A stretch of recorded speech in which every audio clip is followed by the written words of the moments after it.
Assalamualaikum warahmatullahi wabarakatuh. Halo Bapak Ibu guru hebat, saya Reni Diana 2, CGP Angkatan 5 Kabupaten Bone Bolango. Berikut adalah aksi nyata modul 1.4 tentang budaya positif. Selamat menyaksikan.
Baik, terima kasih Pak atas sambutannya. Selanjutnya sosialisasi budaya positif yang akan disampaikan oleh Ibu Reni Diana 2 MPD. Kepada beliau disilakan.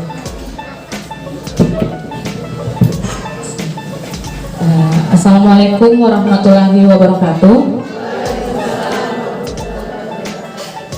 Sebelumnya mohon izin saya berdiri, ayah, walaupun perempuan tidak wajib berdiri. Alhamdulillah saya bisa bersama orang-orang hebat di sini. Yang di depan ini ada Bu Kepala Sekolah, ada Ayah Handotolu Ayah, salam kenal Ayah.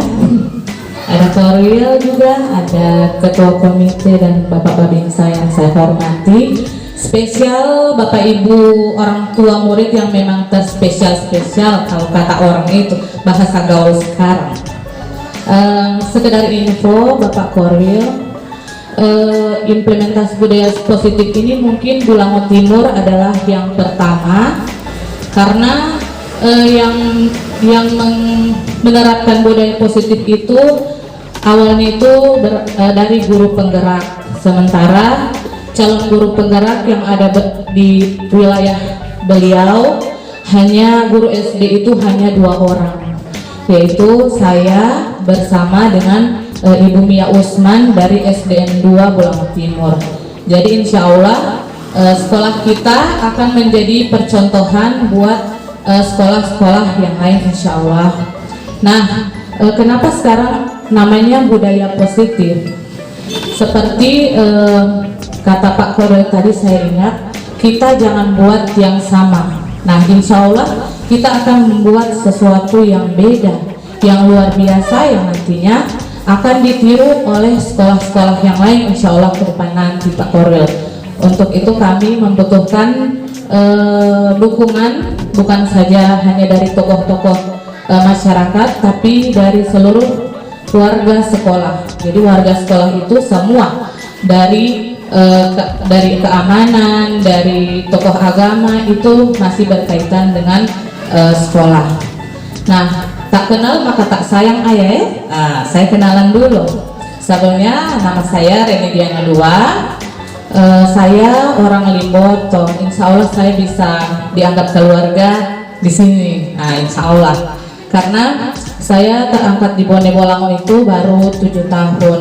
Jadi saya orang Kabupaten Gorontalo, tapi saya ingin berjuang untuk memajukan pendidikan yang ada di Bone Bolango.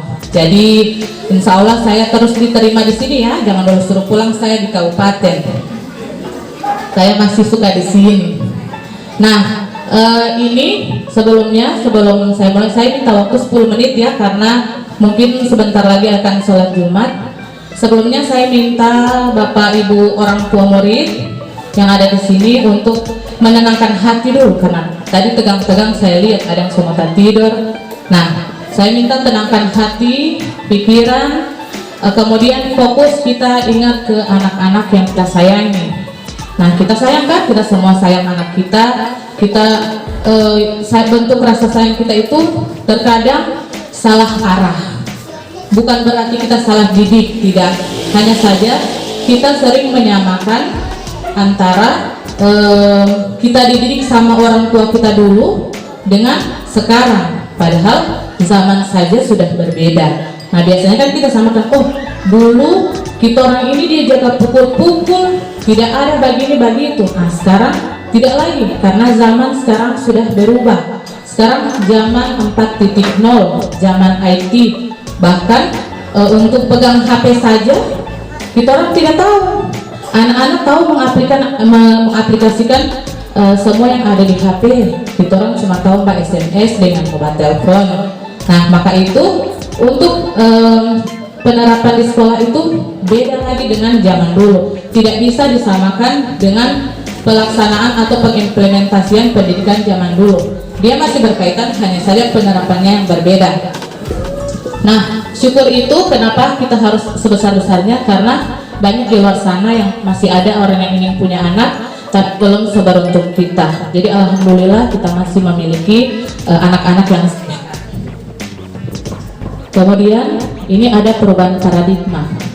Nah, dulu itu anak-anak kita harapkan harus ikut maunya kita kan, ikuti mama pelaut, yang ti mama pemau itu pasti benar, orang tua merasa selalu benar. Nah, perubahan paradigma ini coba saya minta, mohon izin ini Bapak Ibu, coba misalkan di tangan Bapak Ibu itu ada sesuatu yang berharga, misalnya ada rahasia atau ada emas begitu. Coba kita genggam tangan kita, coba digenggam bersama. Nah, kira-kira kalau ada yang berharga di situ mau suruh buka sama orang, mau kasih atau tidak? Baru biar dia mau pasang, mau tak buka atau tidak? Nah, misalnya saya coba nanti Ibu komite, coba Ibu komite, di sini ada sesuatu yang berharga bagi saya, coba Ibu buka, bisa atau tidak? Nah, tidak bisa. Terserah Ibu komite meraih, entah saya kasih uang 10 juta, Ibu buka kamar itu tangan saya mulia, apa Ibu ada simpan. Kalau misalnya saya tidak izinkan, maka tidak akan bisa dibuka.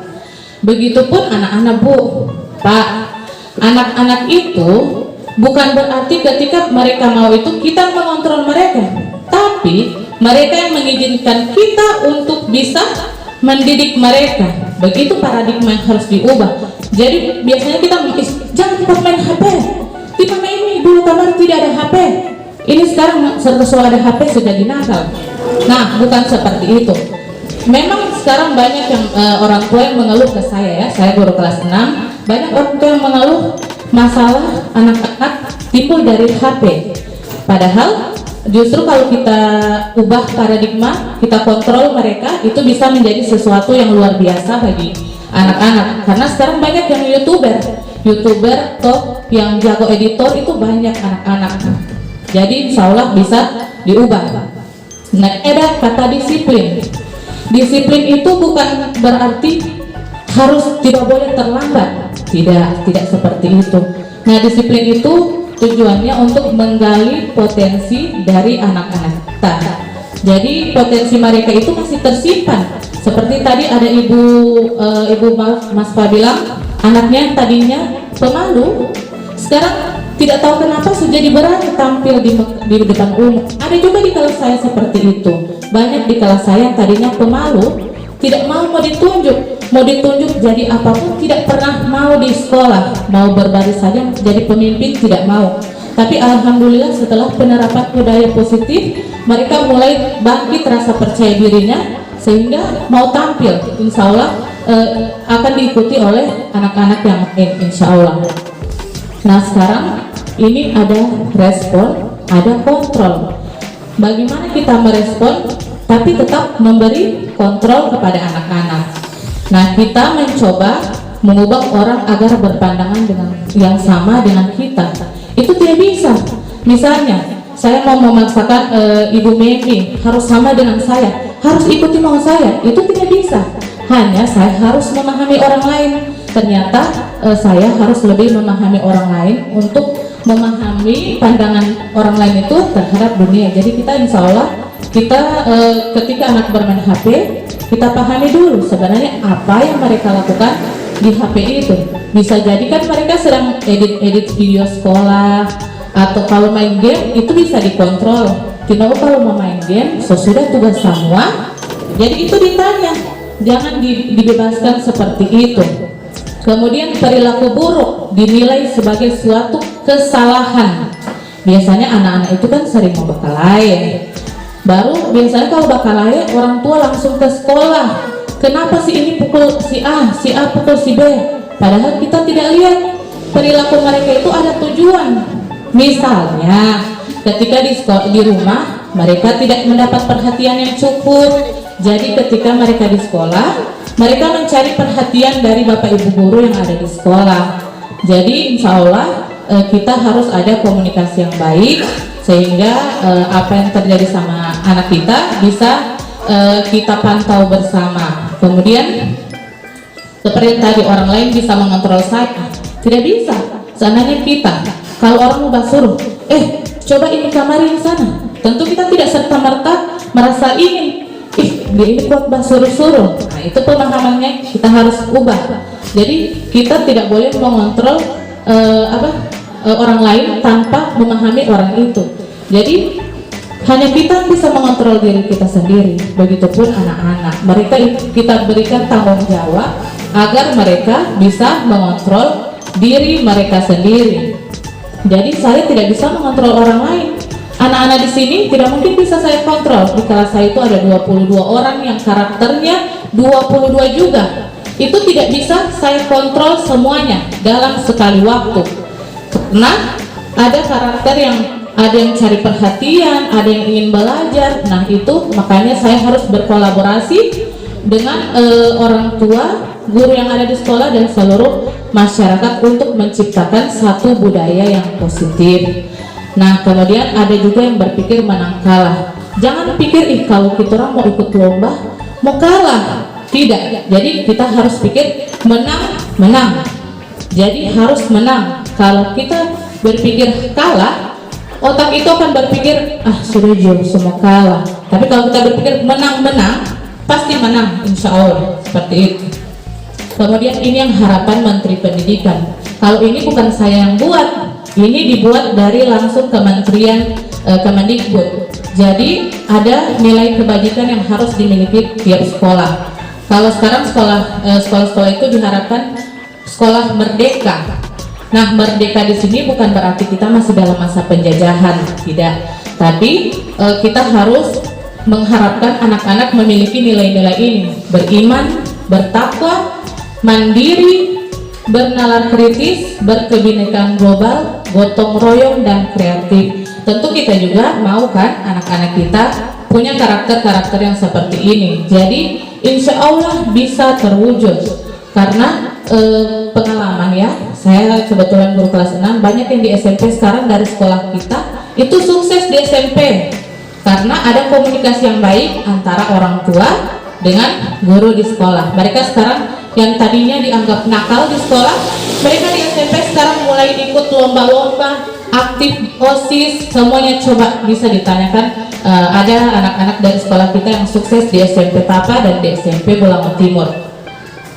Kemudian misalnya saya tanya, apakah Anda setuju jika hukuman dapat mendisiplinkan anak? Kira-kira setuju atau tidak? hukuman secara umum dulu. Setuju atau tidak? Kalau tidak bilang tidak, tidak apa-apa. Tidak setuju itu hukuman bisa mendisiplinkan anak? Setuju? Ada tapinya. Pemberian hukuman dengan hal positif seperti membaca atau membersihkan halaman sekolah dapat mendisiplinkan anak. Setuju atau tidak? Kalau misalnya hukuman itu masih bisa dengan push up, spot jump, atau cubit telinga, atau cubit perut, itu masih hukuman, tapi harus dipersempit hukumannya dalam hal yang positif, yang bisa meningkatkan rasa tanggung jawab anak. Kemudian memberikan penghargaan dapat meningkatkan disiplin anak.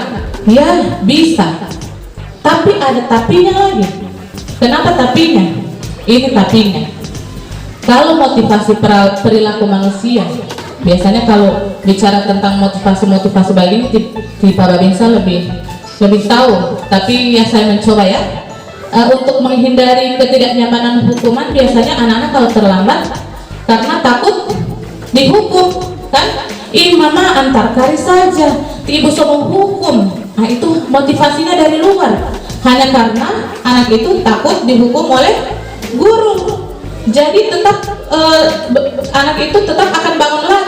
Misalnya dia terlambat karena bangun lat, tetap besoknya akan seperti itu lagi karena hanya takut karena hukuman. Kemudian yang kedua, untuk mendapat imbalan dari orang lain. Nah, imbalan itu misalnya apa yang saya dapatkan jika saya melakukannya. Misalnya kalau saya datang cepat, mau dapat hadiah apa saya? Begitu. Kalau misalnya ini yang paling ini anak-anak yang merokok. Kalau saya berhenti merokok, Bapak mau kasih apa saya? Itu kan hadiah, bukan karena kesadaran diri. Jadi itu tidak optimal atau tidak maksimal. Yang terakhir, untuk menghargai diri sendiri.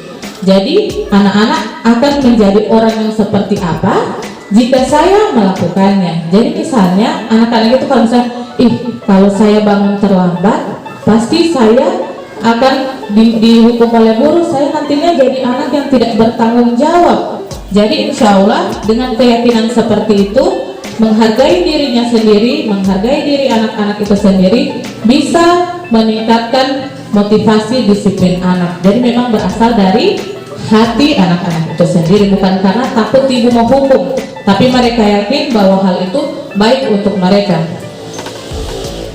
Ini penghargaan juga menurunkan kualitas. Misalnya ada plagiat toh, kalau misalnya kuliah-kuliah itu saya tahu pasti ada yang plagiat, tinggal bayar, yang penting selesai karya tulisnya, yang penting lulus, itu akan menurunkan kualitas dari lulusan. Nah itu kenapa penghargaan menurunkan kualitas. Kemudian ada penghargaan mematikan kreativitas. Ini saya ambil contoh guru, karena kalau siswa terus nanti ibu, masa buat siswa terus baru DP guru dong. Nah ini guru jika bekerja hanya karena gaji pasti tidak akan kreatif. Nah seperti saya cuma pendatang sini, saya orang kabupaten kurang tahu. Tapi karena saya bekerja dari hati, saya tidak hanya berpikir yang penting terima gaji. Insya Allah saya akan terus berkembang dan meningkatkan pendidikan yang ada. Karena sekarang saya di Bulango Timur, saya insya Allah berjuang bersama ibu kepala sekolah dan seluruh warga sekolah untuk meningkatkan sekolah kita agar lebih dari sekolah-sekolah yang lain insya Allah. Kemudian lanjut, hukuman dan konsekuensi. Biasanya kan biasa dikenal hukum toh, itu ibu menghukum. Sekarang ganti, bukan hukuman, bukan konsekuensi. Apa bedanya? Kenapa perasaan sama? Tidak sama. Kalau hukuman menyakitkan dan harus terjadi, ibu menghukum, itu berarti harus terjadi. Kalau konsekuensi, sesuatu yang harus terjadi tapi tidak menyakitkan. Ini bersifat paksaan. Anak-anak kan kalau menghukum pasti tidak mau, tidak ada yang mau dia menghukum. Nah kalau konsekuensi, konsep dirinya harus baik. Sekarang ganti nama, Namanya sekarang untuk penerapan hukuman bagi siswa itu namanya restitusi. Nah, ini yang baru. Yang baru di sini, guru-guru itu diharapkan bisa menerapkan restitusi ini. Biasanya kan anak-anak habis mau hukum, takut mau balik di teman-teman mau aja tuh, teman-teman pas mau, ih dia ini habis berkelahi kamar, dia ini begini. Itu mereka susah untuk berbaur kembali dengan teman-temannya. Nah, jika penerapan restitusi ini, anak-anak itu bisa dikondisikan untuk menyadari kesalahannya apa dan bisa mengkondisikan mereka untuk kembali ke kelompoknya lagi, ke teman-teman yang lain. Nah, insya Allah dengan penerapan restitusi ini, murid akan belajar untuk mencari solusi dari masalah yang mereka timbulkan sendiri. Jadi misalnya masalah apel pagi itu kan masih ada yang terlambat. Mungkin yang saya tidak tahu kan mungkin rumahnya jauh, atau tidak, misalnya tidak ada, papanya tidak ada buat antar. Biasanya kan itu langsung hukum, kenapa terlambat, begitu, itu hukuman. Tapi kalau dengan restitusi itu anak itu kita akan tanyai dulu kenapa terlambat, kenapa misalnya kalau misalnya karena bangun telat sampai kenapa bangun telat. Insya Allah solusinya akan ditemukan. Jadi tidak harus hukuman yang paling maksimal, tapi insya Allah akan ditemukan solusi bersama. Atau bisa jadi kalau misalnya tidak ada jemputan, kalau misalnya saya ke kelas, ibu tidak ada yang jemput, bisa kasih tahu sama saya. Nanti saya mau singgah atau tidak mau lewat akan rumah, bisa ibu minta tolong, saya punya anak tidak ada. Itu bisa, yang penting ada komunikasi dengan guru. Jadi jangan khawatir Bapak Ibu untuk bertanya ke kami guru. Kami siap membantu Bapak Ibu menghadapi anak-anak. Kemudian yang pertama, ini ciri-cirinya itu bukan untuk menebus kesalahan. Kemudian untuk memperbaiki hubungan di sini bersama teman-teman, karena biasanya anak yang berkelahi itu teman-temannya tidak mau berteman, tidak mau diajak berteman. Nah, dengan ini insya Allah bisa memperbaiki hubungan anak-anak, guru dan orang tua di sekolah. Kemudian restitusi ini menuntun untuk melihat ke dalam diri anak. Jadi kita harus bicara itu dari hati ke hati. Kalau anak-anak, kalau misalnya di rumah juga begitu kan, kalau misalnya anak mama ada PR, baru kita langsung sementara cuci piring, tunggu di mama lagi cuci piring mau bilang PR, biasanya begitu kan. Nah, usahakan insya Allah bicara dari hati ke hati. Tunggu wah, di mama lagi ada cuci piring, nanti habis di mama cuci piring, berarti mama mau bantu itu PR. Jadi bukan cuma di sekolah, insya Allah di rumah juga, karena anak-anak itu di sekolah biasanya cerminan dari perilaku di rumah. Jadi insya Allah ada kolaborasi yang baik, bukan hanya diterapkan di sekolah, tapi dari bapak dan ibu di rumah nanti insya Allah. Kemudian fokus pada karakter. Anak-anak itu bukan nakal, anak-anak itu memang karakternya itu seperti itu, bermain. Anak-anak itu hakikatnya bermain. Jadi bukan karena mereka nakal, tapi karena mereka terlalu aktif, sehingga tanpa mereka sadari mereka melukai orang lain atau menyakiti temannya yang lain. Itu mereka belum bisa kontrol. Jadi tugas kita bersama untuk bisa mengontrol, fokus untuk mengontrol anak-anak kita. Kemudian restitusi mengembalikan murid yang berbuat salah kepada kelompoknya. Insya Allah dan alhamdulillah juga ya, ini di kelas 6 saya sudah menerapkan yang tadinya sering marah-marahan, hehe-nyeta istilahnya itu, di kelas 6 sekarang mereka sudah kembali ke kelompok bersama. Mereka bisa bermain bersama, tidak ada lagi itu mau dapat dengar kamari, tidak usah baku tangan dia bagi itu, biasanya ada begitu. Nah itu insya Allah sedikit demi sedikit akan diterapkan ke kelas-kelas yang lain, karena ini baru sosialisasi, jadi baru diterapkan di kelas 6. Jadi harapan saya nanti akan diterapkan juga di kelas 5 dan sampai kelas 1 insya Allah. Kemudian untuk itu harus ada keyakinan kelas, bukan lagi tata tertib. Sekarang sudah tidak boleh bawa HP, tidak boleh bawa ini, tidak boleh bawa itu. Nah itu, ini tentang keyakinan kelas. Misalnya apa DP beda? Ada aturan toh menggunakan helm. Coba kita orang pakai helm supaya apa? Hah? Biasanya kita orang pakai helm kalau ada polisi bagaimana? Supaya dia tidak mau sweeping. Pakai helm supaya tidak mau sweeping.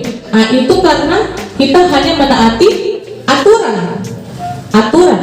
Kemudian ada yang kedua, pakai masker supaya tidak mau terjangkit corona. Itu kita orang pakai cuma karena takut dia mau denda, kan? Hanya takut karena dia mau denda.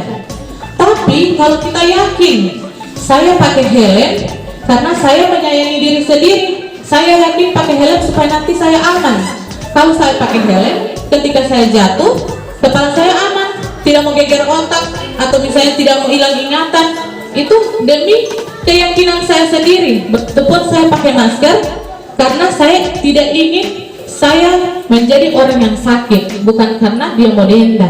Jadi itu bedanya tata tertib dengan keyakinan kelas. Jadi anak-anak diyakinkan untuk melaksanakannya untuk kebaikan mereka sendiri, bukan untuk ti ibu, bukan untuk ti mama, bukan untuk ti papa, tapi untuk mereka nantinya jadi orang-orang yang sukses dan bertanggung jawab, insya Allah. Nah ini saya rasa tidak perlu saya sampaikan karena ini hanya perbedaan. Perbedaannya itu kalau dulu ada aturan, habis baca kembalikan buku ke tempatnya. Itu tata tertib namanya, peraturan. Tapi keyakinan kelas harus tanggung jawab. Jadi bukan tidak boleh ini, tidak boleh itu, tidak boleh backing ini, tidak boleh backing itu, tapi harus ke arah yang positif. Jadi kita bukan melarang lagi, tapi menumbuhkan yang positif dari dalam diri anak-anak. Jadi mereka yakin nantinya mereka akan menjadi orang yang bertanggung jawab, menghormati orang lain.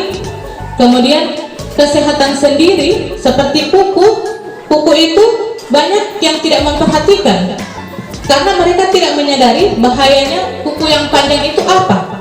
Nah, di kelas 6 saya memperlihatkan orang yang dioperasi karena di perutnya itu ada cacing pita yang beratnya sudah 5 kg. Bayangkan di perut itu ada cacing pita 5 kg, semacam mie goreng dia di dalam perut. Akibatnya apa? Sakit.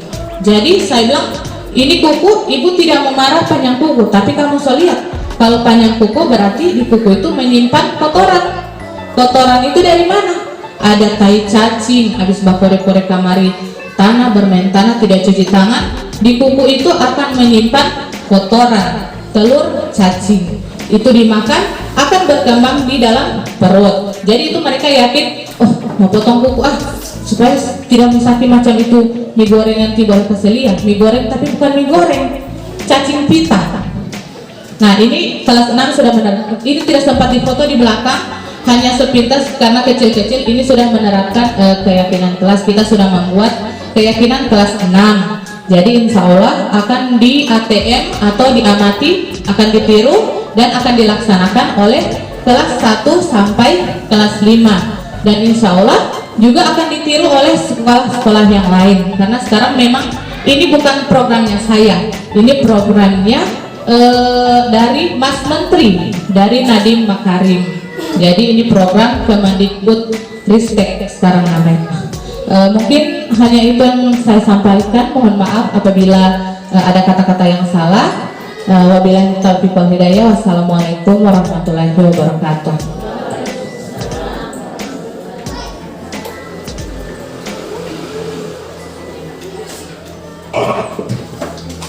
Ya, itulah sosialisasi budaya positif yang disampaikan oleh Ibu Reni Diana II.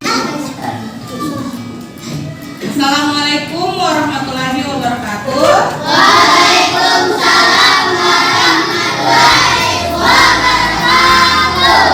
Nah, seperti kesepakatan kita kemarin, hari ini kita akan menuliskan keyakinan kelas. Jadi kalian akan menuliskan apa yang kalian yakini untuk nantinya kita terapkan di kelas kita. Nah, ini pun harus disepakati bersama. Jadi setiap orang menuliskan satu keyakinan di sticky note ini, kemudian nanti akan kita tempelkan di di depan kelas, kemudian kita pilah-pilah mana keyakinan yang akan kita terapkan dan mana yang akan kita gabungkan untuk menjadi satu keyakinan. Kemudian nantinya keyakinan itu akan kita tempel di kelas ini untuk kita patuhi bersama, karena ini kan kita sepakati bersama. Nah, sudah siap? Ya. Ini Ibu bagi, dia tolong dibagi di kelompok sini. Silahkan ini dibagi ke teman-teman. Kalian juga bagi ke teman kelompok ini. Ini siapa yang mau bagi? Bahan atau Sofia? Dibagi ke teman-teman kelompok. Ditulis di sini. Ditulis di sini. Kurang satu Ibu. Kurang satu.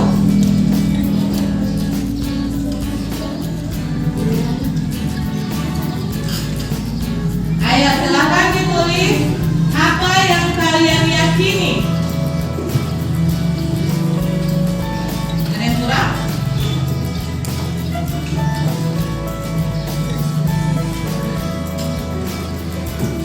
Cukup? Hajar dapat?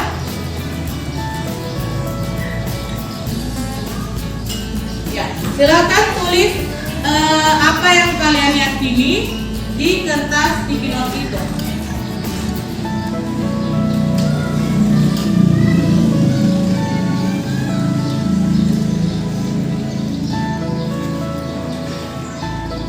Ayo Raja tulis. Hajar sudah?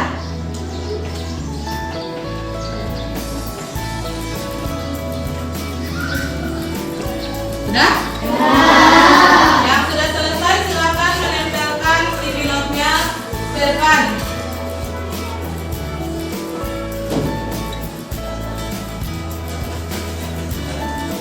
Yang lain sudah? Ayo ditempelkan.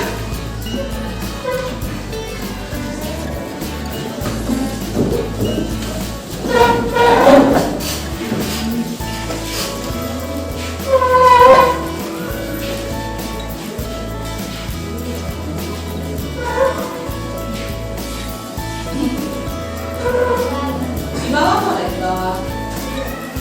Pokoknya penuhi kertas itu dengan semua.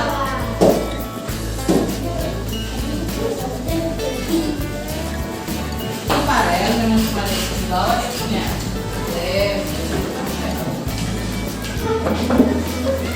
Sudah semua? Jadi ini adalah keyakinan yang memang berasal dari kalian sendiri.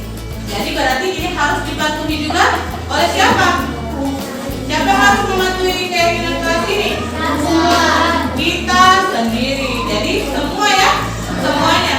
Nah ini nanti Ibu Vila, coba dia boleh bantu Ibu bacakan keyakinan kelas yang ada di sini. Dari sini dulu.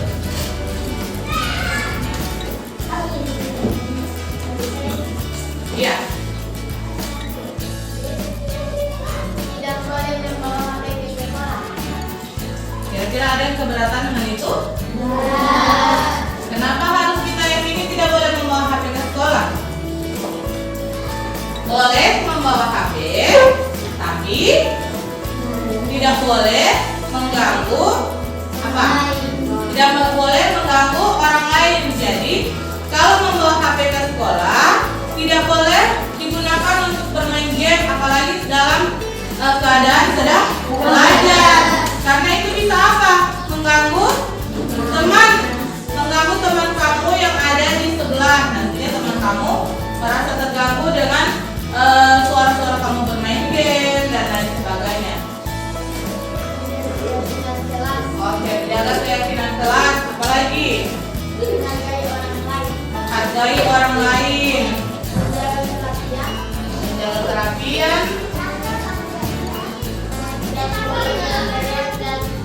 Tidak boleh berteriak dalam kelas. Berarti kalau menjaga kerapian, tidak boleh berteriak dalam kelas, itu termasuk keyakinan yang mana?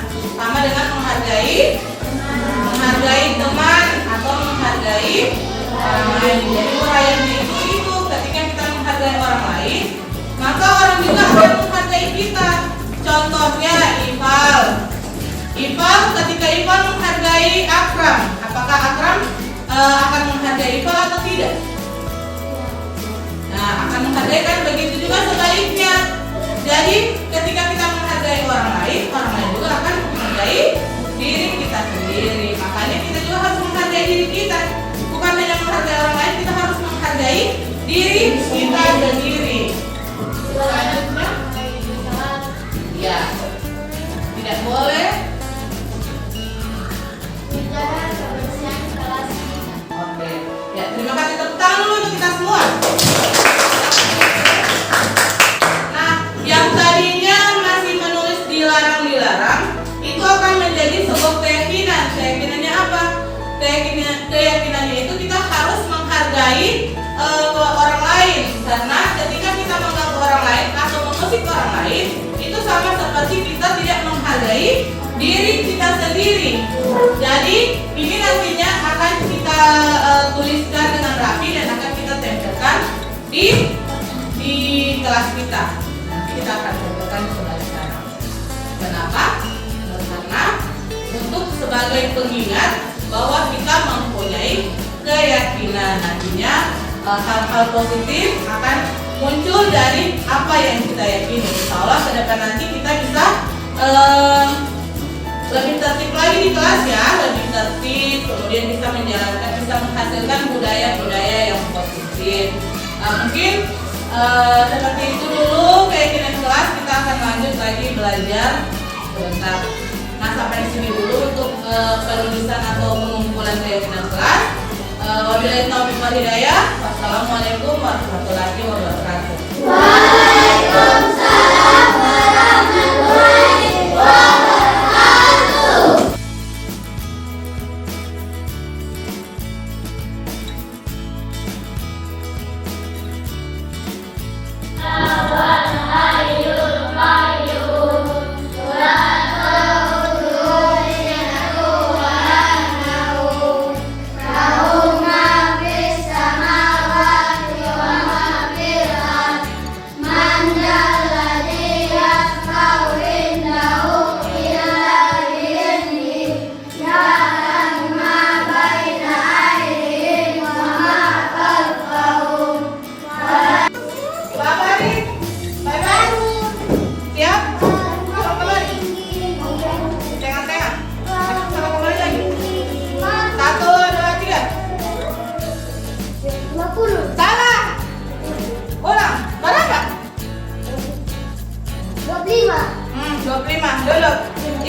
Duduk.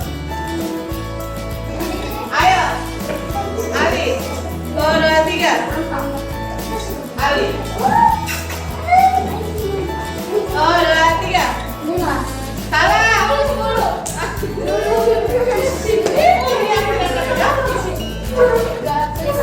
Duduk. Siapa? Ulang. Salah. Salah. Yang benar, jangan berdiri. Lanjut. Nah, duduk. Salah. Apa? Salah. Ulang.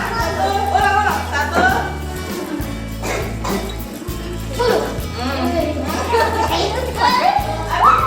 Itu lagi. Yang sudah duduk. Nah, duduk. Ih, ayo perempuan, ayo.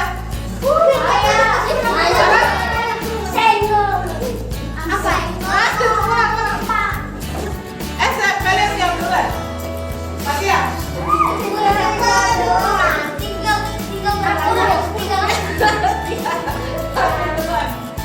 Ayo.